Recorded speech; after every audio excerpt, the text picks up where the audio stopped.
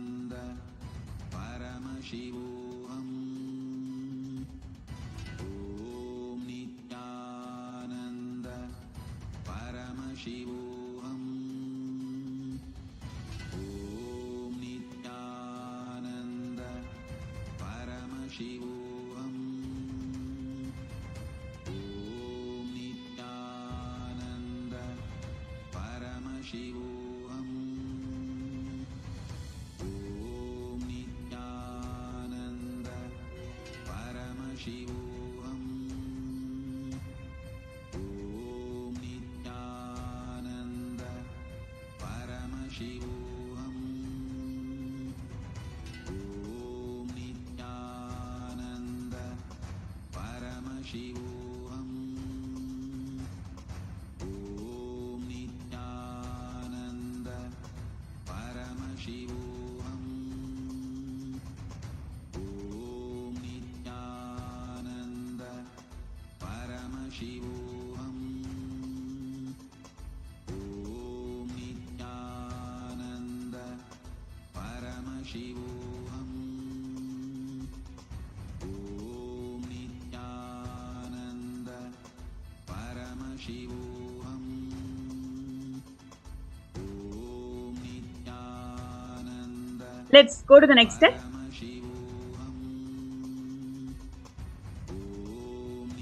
Yes. Now, ferociously declare to drop all your OCDs by choosing a life of superconscious abilities. You are meant to experience the superconscious powers of Paramashiva.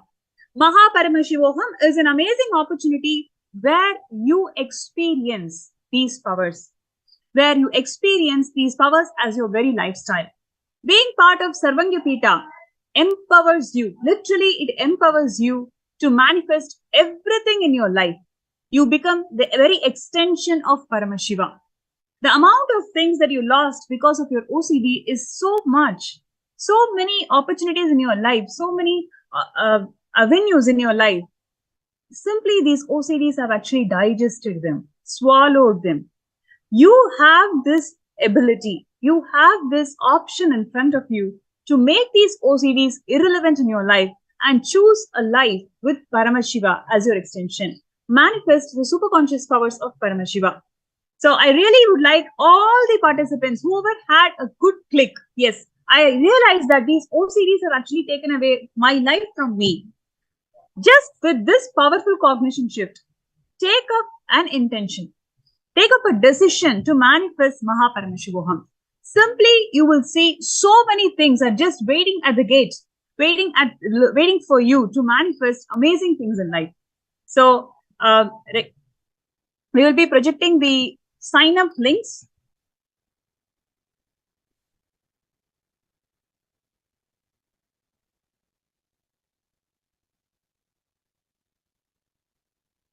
So, requesting all the people to kindly register yourself in the forms. So what you're projecting here is being part of Sarvangapita. So if you are able to contribute $21,000, which is towards the Sarvangapita, you get to attend Paramashivoham complete program 21 days for free, and you also get to attend some of the most special blessed sessions of Supreme Pontiff of Hinduism. So you can first sign up, and please understand, every single sign up, every single registration is blessed by Bhagwan himself. When you have an intention, just by signing up, you will see extraordinary possibilities are already opening up inside you. And when you have the intention, you already have the resources. That is why you're even having that intention. So just by your decision and Swamiji's grace and blessings, all of us will be able to be part of this Paramashivoham. So I request everybody to take the jump.